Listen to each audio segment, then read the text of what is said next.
Assalamualaikum warahmatullahi wabarakatuh.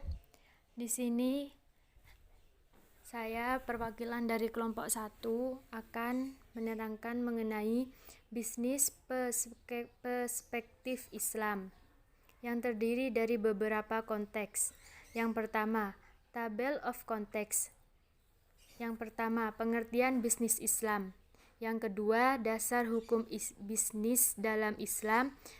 Ketiga, etika bisnis Islam. Dan yang terakhir, perbedaan etika bisnis Islam dengan yang lainnya. Di sini saya akan menerangkan konteks yang pertama. Pengertian bisnis Islam.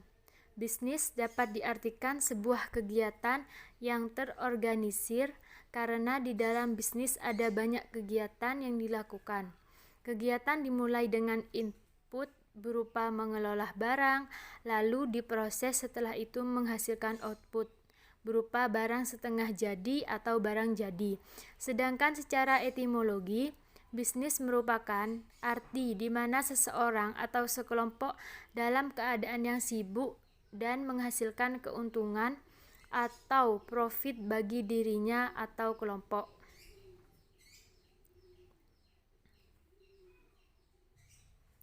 Dan materi selanjutnya akan diterangkan oleh pemateri selanjutnya. Dasar hukum bisnis Islam. Al-Quran merupakan dasar hukum ekonomi Islam yang abadi dan asli, serta merupakan sumber dan rujukan yang pertama bagi syariat Islam, karena di dalamnya terdapat kaidah-kaidah yang bersifat global beserta rinciannya. Contohnya, Surat An-Nisa ayat 29. A'udzu billahi minasyaitonir rajim. Bismillahirrahmanirrahim. Ya ayyuhalladzina amanu la ta'kulu amwalakum bainakum bil batil illa an takuna tijaratan an taradin minkum wa la taqtulu anfusakum innallaha kana bikum rahima. Ayat ini merupakan larangan tegas mengenai memakan harta orang lain atau hartanya sendiri dengan jalan batil. Memakan harta sendiri dengan jalan batil adalah membelanjakan hartanya pada jalan maksiat. Selanjutnya, Surat At-Taubah ayat 24. A'udzu billahi minasyaitonir rajim. Qul in kana aba'ukum wa abna'ukum wa ikhwanukum wa azwajukum wa ashiratukum wa amwalun iktaraftumuha wa tijaratun tashawna kasada wa masakin tardawnaha ahabba ilaikum minallahi wa rasulihi wa jihadin fi sabilihi fatarabbasu hatta ya'tiyallahu bi amrih wallahu la yahdil qaumal fasikin.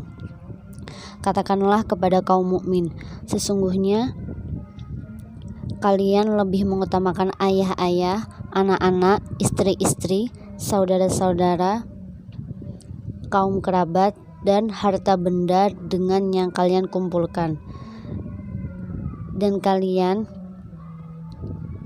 perdagangan yang kalian khawatirkan tidak laku, serta rumah-rumah nyaman yang kalian tinggali. Bila kalian lebih mengutamakan semua itu daripada cinta kepada Allah dan Rasul-Nya serta berjihad di jalannya, maka tunggulah siksaan balasannya Allah yang akan menimpa kalian.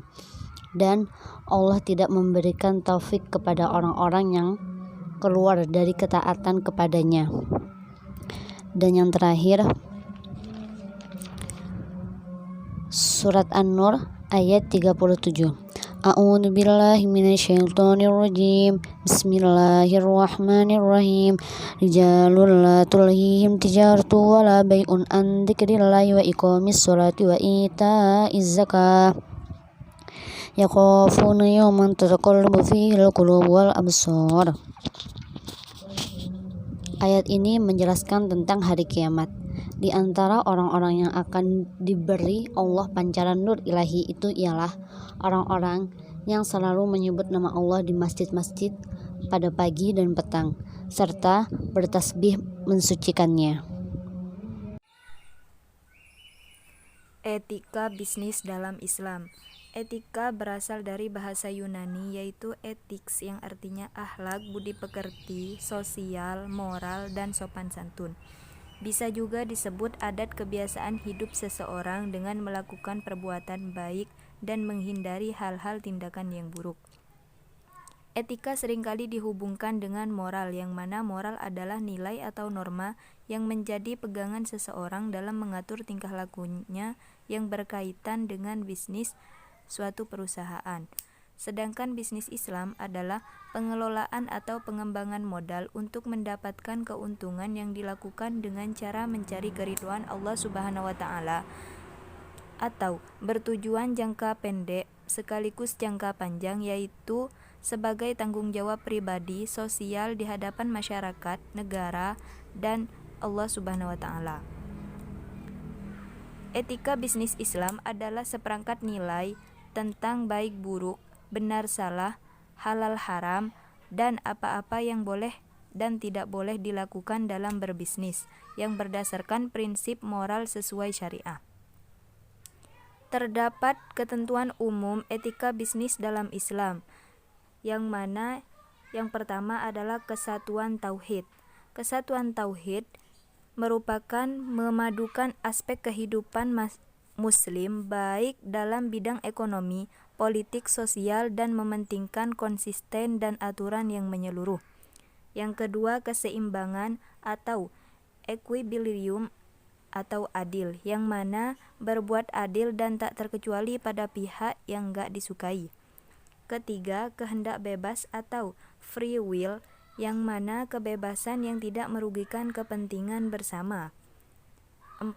Tanggung jawab atau responsibility, bertanggung jawab dengan apa yang dilakukan. Yang kelima, kebenaran atau kebajikan dan kejujuran, yang mana di sini disertakan dengan niat. Peran etika sebagai moralitas yang membimbing tingkah laku, memberi batasan terhadap tindakan manusia dalam kehidupan sehari-hari, baik antar pribadi, kelompok, ataupun profesi, agar manusia mampu berperilaku secara kritis dan rasional di segala situasi. Selanjutnya akan dilanjutkan oleh Saudara Indra Kurniawan. Perbedaan etika bisnis Islam dengan yang lain. Sistem etika Islam secara umum memiliki perbedaan mendasar dibandingkan sistem etika Barat. Pemaparan pemikiran yang melahirkan sistem etika di Barat cenderung memperlihatkan perjalanannya sangat dinamis dengan cirinya yang berubah-ubah dan bersifat sementara sesuai dinamika peradaban yang dominan. Sedangkan dalam Islam mengajarkan kesatuan hubungan antara manusia dengan penciptanya, kehidupan totalitas duniawi dan ukhrawi dengan berdasarkan sumber yang sangat jelas dan utama, yaitu Al-Quran dan Hadis. Sekarang kita akan bahas tentang etika dalam perspektif Barat. Yang pertama ada teori etika teologi. Teori ini memiliki konsep unity atau manfaat. Semua pengambilan keputusan konsep etika ini menggunakan pertimbangan yang sangat besar, yang memiliki pertimbangan manfaat yang banyak bagi pihak sebagai hasil akhirnya. Sedangkan teori keadilan distribusi ini menjunjung tinggi keadilan distribusi, menjunjung tinggi etisnya keadilan distribusi barang dan jasa berdasarkan pada konsep fairness, yakni konsep yang memiliki nilai dasar keadilan. Sekarang kita memasuki dua, yaitu teori etika deontologi. Teori ini memiliki dua konsep juga, yaitu teori keutamaan atau virtue etik. Dasar teori ini bukanlah aturan atau prinsip yang secara universal benar atau diterima. Akan tetapi, apa yang paling baik bagi manusia untuk hidup. Untuk yang kedua, hukum abadi atau eternal law. Dasar dari teori ini adalah perbuatan etis harus didasarkan pada ajaran kitab suci dan alam. Sedangkan teori etika hybrid, dalam teori ini terdapat 5 sub. Yang pertama ada personal libertarianisme, teori ini menjunjung tinggi etika, menjunjung tinggi perbuatan etika yang diukur bukan dengan keadilan distribusi kekayaan, namun keadilan atau kesamaan kesempatan bagi semua pilihan untuk kemakmuran diri mereka. Dan yang kedua ada ethical egoisme. Dalam teori ini memaksimalisasi kepentingan individu dilakukan sesuai dengan keinginan individu yang bersangkutan itu sendiri. Sedangkan yang ketiga ada existentialisme. Tokoh yang mengembangkan teori ini adalah Jean-Paul Sartre. Menurutnya, standar perilaku tidak dapat dirasionalkan. Tidak ada perbuatan yang benar-benar salah atau benar-benar benar, ataupun sebaliknya. Yang keempat ada teori relativisme. Teori ini berpendapat etika bersifat relatif. Jawabannya dari etika itu tergantung pada situasinya. Sedangkan yang kelima ada teori hak atau right. Nilai dasar yang dianut dalam teori ini adalah kebebasan. Perbuatan etis harus didasarkan pada hak individu terhadap kebebasan memilih. Sekarang kita akan bahas etika dalam perspektif Islam. Masyarakat Islam adalah masyarakat yang dinamis sebagai bagian dari peradaban. Dalam hal ini dengan agama berkaitan erat dengan manusia, tentang upayanya mengatur kehidupan dan perilakunya. Jika Barat meletakkan akal sebagai dasar kebenarannya, maka Islam meletakkan Al-Quran sebagai kebenarannya. Berbagai teori etika Barat dapat dilihat dari sudut pandang Islam sebagai berikut. Yang pertama ada teologi utilitarian. Dalam Islam adalah hak individu dan kelompok adalah penting dan tanggung jawab adalah hak perseorangan.